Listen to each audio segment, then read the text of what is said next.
So whatever you cannot perceive through five senses, if you perceive that, then that is called as vishesh gyan or extraordinary knowledge. The nature of the universe can be grasped if you know the language of the inanimate, every form, how it is made. As the concerns of survival recede, human beings will naturally evolve into perceiving higher things.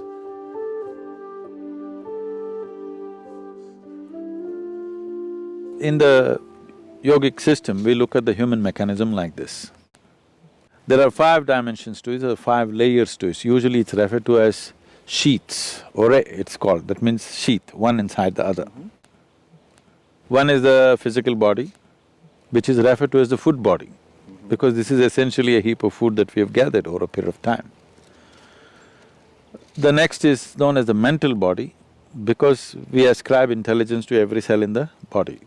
There is more memory and intelligence in each molecule of DNA than you can decipher through your brain. That much of intelligence and memory is sitting right here. The third layer is called as the energy body.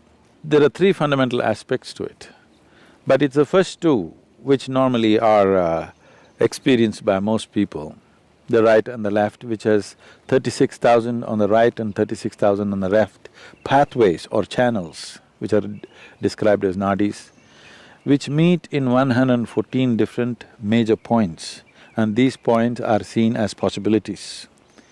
So, mysticism identifies these 114, the geography, the energy geography of the body, and how you could exploit this to transcend the limitations of the human mechanism. Now, the fourth layer is called as Vijnanamaya Kosha.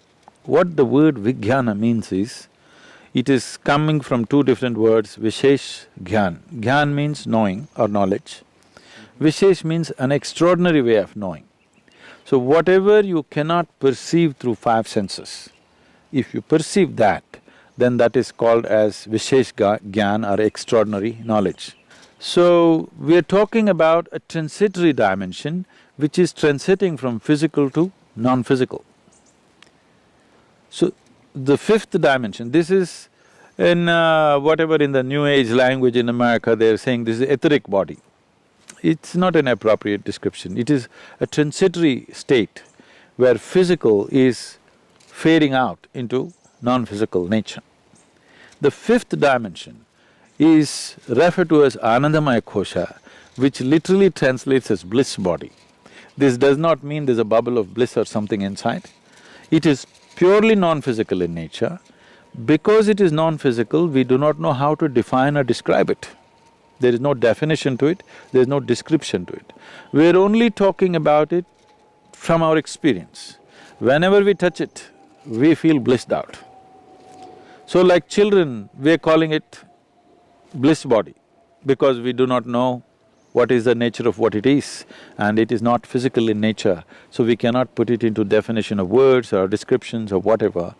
Now to enter into this dimension is the whole process of mysticism, because this non-physical nature is further classified in terms of our experience, how profoundly you involve in it. They talk like this. You can be in a fine spray of shower from this non-physical and how you will be. Or you can be drenched with it and how you will be. Or you can soak yourself in it and how you will be. Like this it is described. In this context, it's a… here I have to surrender my logic a little bit because that's how far my logic will go. What this means is, these are referred to as different dimensions of stillness. How can stillness be of different dimensions? For example, in our experience, if you're… normally a human being is breathing somewhere 12 to 15 times per minute.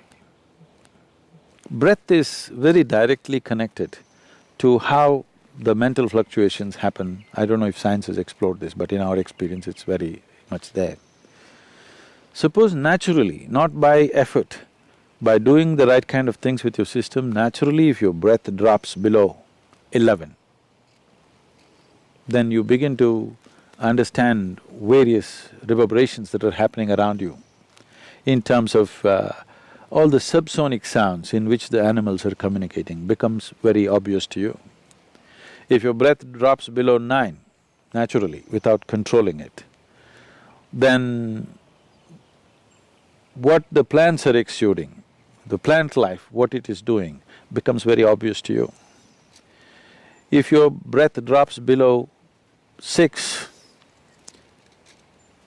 then what the inanimate things, how they're reverberating, this is known as rithambara pragna. That means the reverberations of every form and the sounds attached to it become very clear to you. Or in other words, the nature of the universe can be grasped if you know the language of the inanimate. Every form, how it is made, what is its nature, what it is right now and what it will evolve into, or what it was yesterday and what it is evolved into, all this is becoming apparent to you. As the concerns of survival recede, human beings will naturally evolve into perceiving higher things. But the important thing is the level of static, because breath is a survival process. If you sit still, it goes down. The more still your body becomes, the less you breathe. If you bring your whole system to a certain level of stillness, not being in a hyperventilated state, then your perception goes on increasing. So as the stillness deepens, these are referred to as, traditionally there are various ways in which it is presented. It is usually called as it's called Rudra, Hara and Sadashiva. One is still, but he's vibrant, he's roaring. Another is still, but he's in activity still. Another is absolutely still. Now always that which is absolutely still is referred to be as the ultimate intelligence. Everything else, in its anxiety to be active, it is sacrificing its intelligence at a certain level to be in a state of action. But that which is absolutely still is considered the highest intelligence. It is only in Eastern mysticism, the source of creation is been always celebrated as the highest intelligence. This is the biggest mistake I think modern societies have made is, people were told God is compassion, God is love, God is generosity. These things mean something to you only when you don't have them. If you're not loved, you will look up, God should love you. If you're not fed well, you want a generous God. If you are down in some way, you want a compassionate God. But if you don't make any assumptions, if you look at a blade of grass, if you look at a flower, if you just look at the structure of an atom, one thing is, the source of creation is the highest level of intelligence that you can ever recognize anywhere. If you look at the creation, it is smack with intelligence all over the place. If we had only told people God is intelligence, we would have had a more sensible world. That's what I'm thinking and that's what I'm trying to bring it into people's experience, that the source of creation is the intelligence. If you recognize that, you try to emulate that.